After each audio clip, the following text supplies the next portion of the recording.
Mental health. Everyone struggles at least to some degree with it. But how well can an art form such as a video game portray mental illness while still telling a cohesive story? This brings me to my topic today, Celeste, a beautiful indie parkour game made in 2018 by Maddie Makes Games Inc. Not only is this game's gameplay loop very intriguing and fun, but it has a powerful story interwoven with the struggles of depression, anxiety, panic attacks, guilt, and in the end, loss. Before I get ahead of myself, I want to give a spoiler warning for this magnificent game, as I will be going over the story to help better explain the mental health portrayal throughout it. I also want to mention the main sources I'll use throughout to highlight how video games such as this one offer a promising new approach for developing empathy and representing mental health by allowing people to more easily step into someone else's shoes, in comparison to other art forms. The story of Celeste is given to the player slowly as they progress through 9 levels, which very quickly increase in difficulty as we learn of the main character's struggles with depression, anxiety, and panic attacks.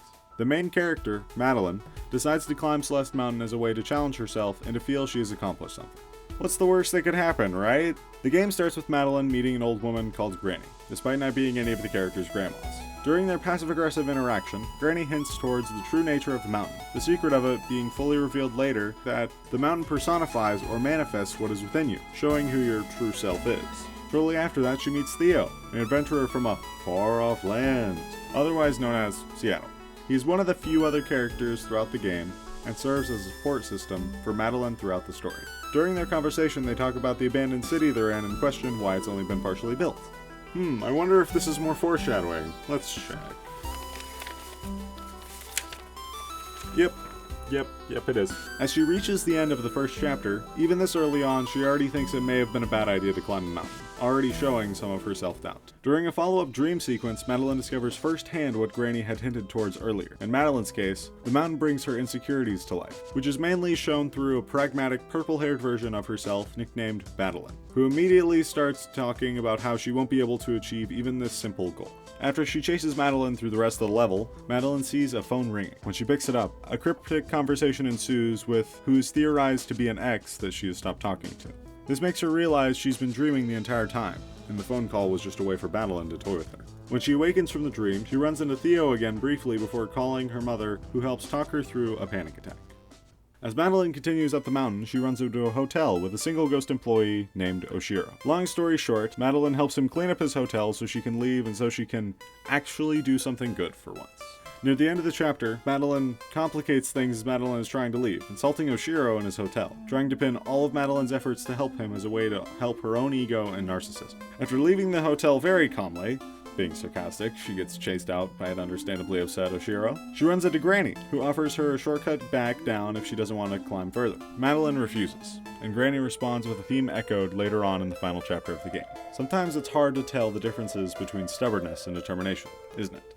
After Madeline traverses through yet another level, Theo makes an epic entrance, meeting her right before she starts up a gondola. As they go up, her anxieties about the gondola are proven right when it stalls out mid-ride with Madeline on top, likely having had a hand in causing it. As Madeline starts panicking and breaking down, Theo, in an attempt to help her, teaches her a breathing technique his grandpa had taught him, to picture a feather floating in front of you and try to keep it in the air.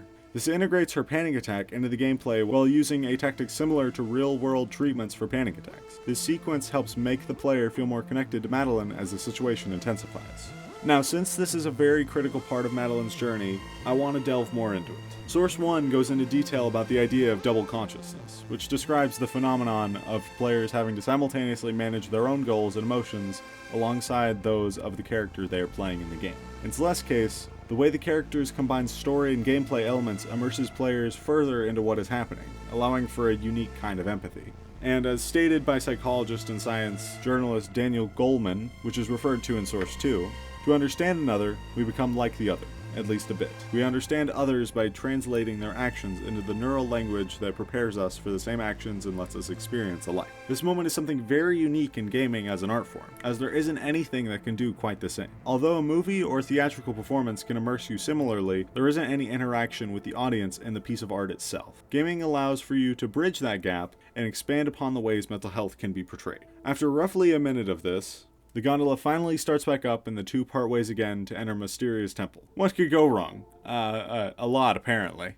As Madeline explores the temple, she runs into Madeline, who berates her about how she deserves the pain that she's going through, and that everything that has happened so far is her fault. Madeline eventually gets away, finding Theo trapped in a crystal from his own manifestations. He points out how critical she is of herself while accidentally saying his sister's name, Alex, instead of hers. This can be taken in a couple of ways. Either this shows how close he has already grown to her, or that he has experienced similar with his sister, though I interpret it as a mix of the two. Once out of the temple, Madeline catches Theo up to what has been going on with the mountain, explaining what Granny warned her about, that the mountain is personifying their struggles. After being asked about climbing the mountain, she explains that she's been stuck in a cycle and just needs to get out of her head since she keeps fixating on things that don't matter. The small conversation highlights a lot of her anxieties with past traumas that continuously haunt her, with a constant doubt she has in her abilities. Through this conversation, this helps immerse the player further, playing on the same idea of double consciousness I'd mentioned earlier. By pulling on the player's empathy again, this adds more depth to Madeline's character, thus making her easier to see as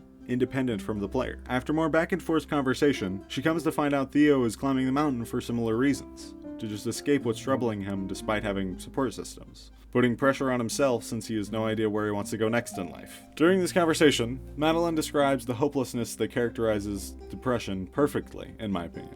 It feels like I'm at the bottom of the ocean. I can't see anything in any direction. It's claustrophobic, yet I feel exposed. I remember feeling normal, but now it just feels out of reach, no matter what I try. She continues to express wanting to find something to help her depression, but no matter where she looks, she can't escape finding herself. They end off this deep and personal conversation with a selfie?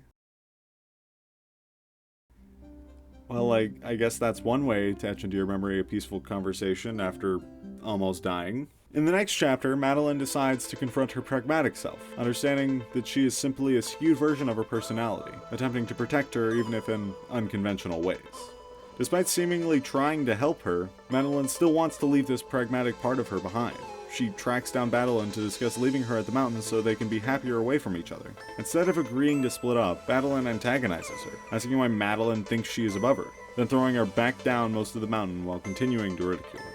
After getting back up from the fall, Madeline finds Granny, who helps her make a stunning realization by reminding her how Celeste Mountain is a place of healing, and the first step of healing is confronting the problem. She realizes if she wants to reach the peak of the mountain and overcome her inner issues, she needs to confront and work together with Madeline. Madeline chases after Madeline, struggling but eventually catching up to her. After a tough conversation, she convinces her of their need to work together instead of abandoning each other, thus beginning their journey of climbing back up the mountain together. To celebrate their unification, the game gives Madeline an extra dash, and an element that sends Madeline flying upwards with Madeline that further complicates parkour. In the 7th chapter, they embrace being partners and getting to the top together, using the upwards fly ability thing. I still don't know what to call it, they never name it. As they get closer to the top, they reflect on their journey together. This helps integrate the player in the game more, as it feels like you are part of the journey too. The music intensifies and the parkour gets harder as you get near the end, pushing the player to keep going as Madeline and Madeline encourage each other. At the end of this very long chapter, the two reach the top together, and Madeline communicates her concern with not being personified like she is now, once they leave the mountain. Madeline helps alleviate her worries by explaining they'll still work together once she leaves the mountain, even though they won't be able to talk like they can now. The game ends as the two return to Granny's cabin, reuniting with everyone there to eat a strawberry pie. The conversation with everyone slightly changes depending on how many of the strawberry collectibles you get throughout the game, but that doesn't change the story. But if that's the end of the game, why is this video still going? Well, there are still 2 other chapters left after this that expand on the story even further, delving more into the idea of loss and resurfacing anxieties,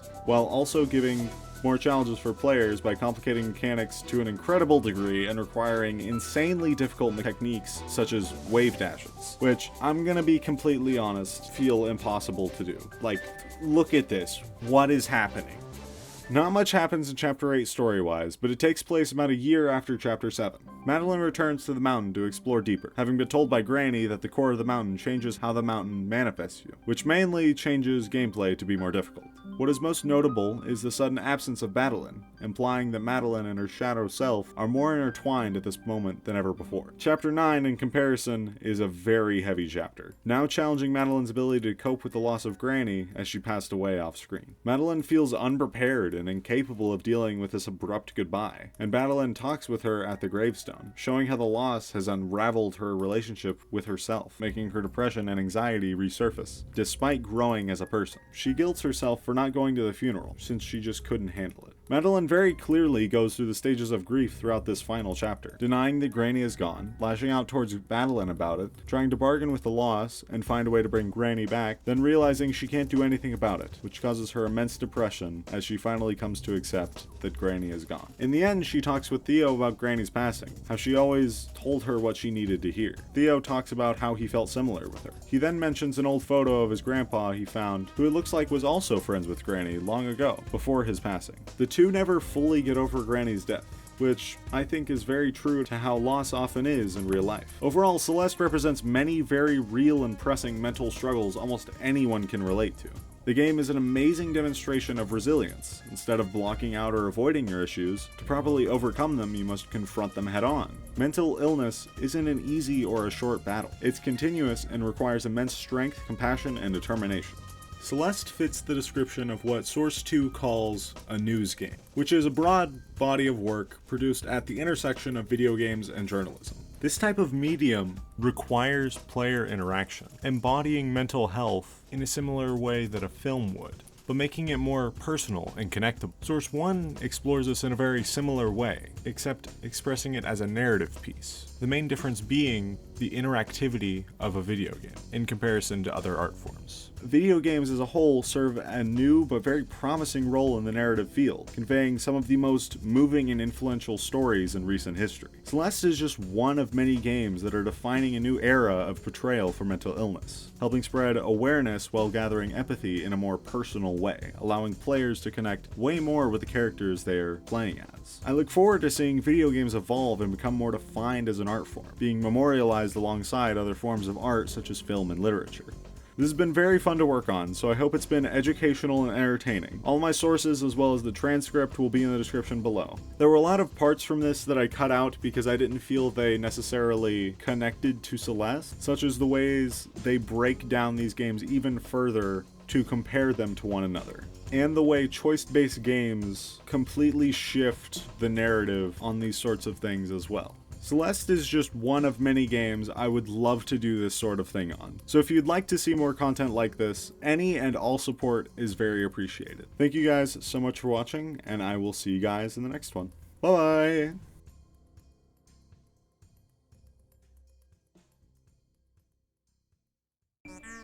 You should see Calp Lady.